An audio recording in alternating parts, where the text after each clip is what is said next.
Hey everybody, welcome back to Pacers Daily. I am your host Hery Acosta. Talking about a few more topics today. Starting off with Jarace Walker. Clutch Points writer Enzo Flojo believes that Jarace Walker should start this season, and there's a few reasons why.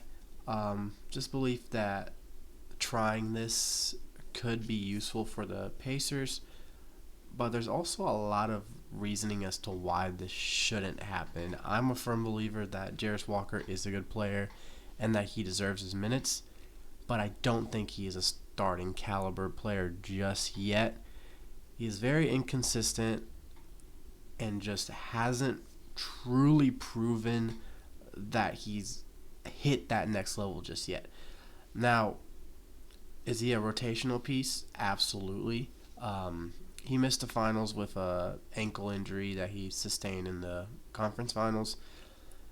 But there were games where he came out and was one of the best players on the court, and there was games that he was basically unplayable. But I kind of understand the gamble that's being talked about here, just because, yeah, there's going to be a lot to mess around with the starting lineups now that Halliburton's out for the season, Turner's gone, and some new people were brought in, but we didn't bring in this many centers and re-sign most of our centers for Jarace Walker to jump in and play center because he's not a center. We already have Nesmith at the 3. Siakam's not moving out to 4. So there's really no spot for Walker to actually start on this team. If Obi Toppin's not a starter on this team, Jarace Walker is not going to be a starter. Now, yes, Jarace Walker has a bright future, and I think he's going to be a great player in the league, whether it is with Indy or whether it's with another team in the future. But he just hasn't hit that mark just yet. So I would like to see more before Indiana actually tries out something like that. But this is a very interesting take. This one's kind of just out of the blue. Personally, my answer is no. But there was another article released. I saw it on Yardbreaker, talking about Pacers signing Ben Simmons. Absolutely not. In no way, shape, or form. Now, if we were getting 2016 through 2021 Ben Simmons, the Ben Simmons that was putting up crazy numbers, that was actually playing like a legitimate star, then yeah. But if we're getting the passing up open looks, just trying to force assist, not even looking at the basket, afraid to shoot threes, super unhealthy, never playing, then no, keep him as far away from the team as possible. I was a big fan of Ben Simmons coming out of LSU. I genuinely thought he was going to be a superstar. Obviously missed that first season with an injury. Came up, won Rookie of the Year, and a very, very good season where Donovan Mitchell and Jason Tatum both broke out as rookies, and still Simmons won that Rookie of the Year.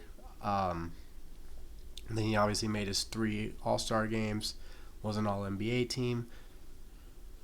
He had a bright future, and then everything just crumbled. A lot of drama. He had that infamous playoffs where wide open layup, instead kicked it out for 3. He did that a lot on the Nets too, and he just recently played a short stint with the Clippers, still unsigned. I don't see him getting signed until a team just randomly goes, oh, maybe we could try Ben Simmons.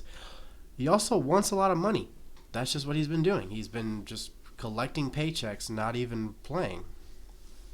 So I don't know where this came from. So that was just a very interesting thing that I read. Now, another player that probably won't end up in Indy as well is Victor Oladipo. Now, something interesting, he was at the most recent Fever game. Now, obviously, Oladipo has huge ties to Indy. And a lot of people do go to Fever games. And plus, the Brickyard 400 was here as well. There was, celebrities there.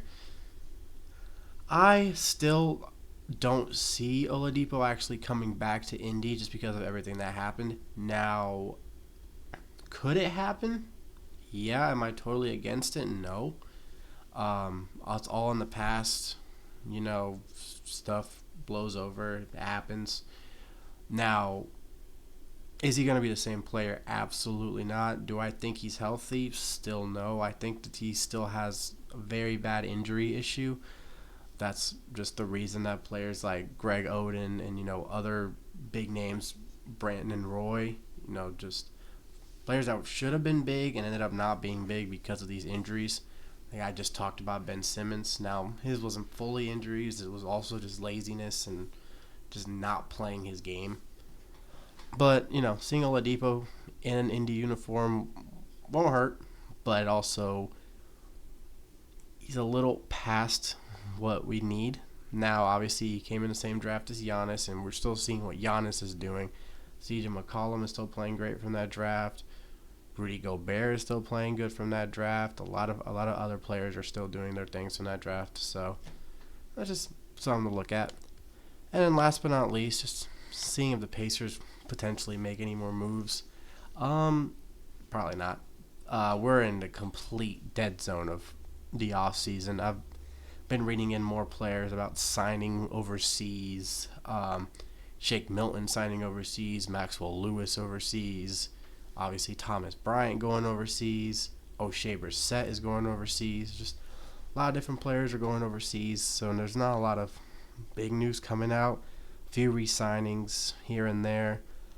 But when it comes to the Pacers, outside of the J-Huff trade, the Isaiah Jackson re-signing, Tony Bradley extending that one season, and obviously Turner going to the Bucks, there really hasn't been an insane amount of moves, but who knows? Sometimes the craziest moves, the craziest things happen right before the season. I mean, the Karl Anthony Towns trade last season happened well past the true off season, and that pretty much came out of nowhere. Now I think the Pacers will make some in-season trades. I don't know. And I'm going to just keep on looking and keep on seeing what could potentially happen. We could potentially bring in a star or just try to trade for some picks, or who knows. If a player is having a bad season and it just looks like it's not going to work, then that's how we're going to do it. But, we're going to come into this season with high hopes, high expectations, just like always. This is Indy. We expect to win. Open to make it as far as we can. But, the cards are a little bit against us, but we're going to persevere. But as always, I am your host, Hery Acosta. This is Pacers Daily. Boom, baby. Go, Sirs.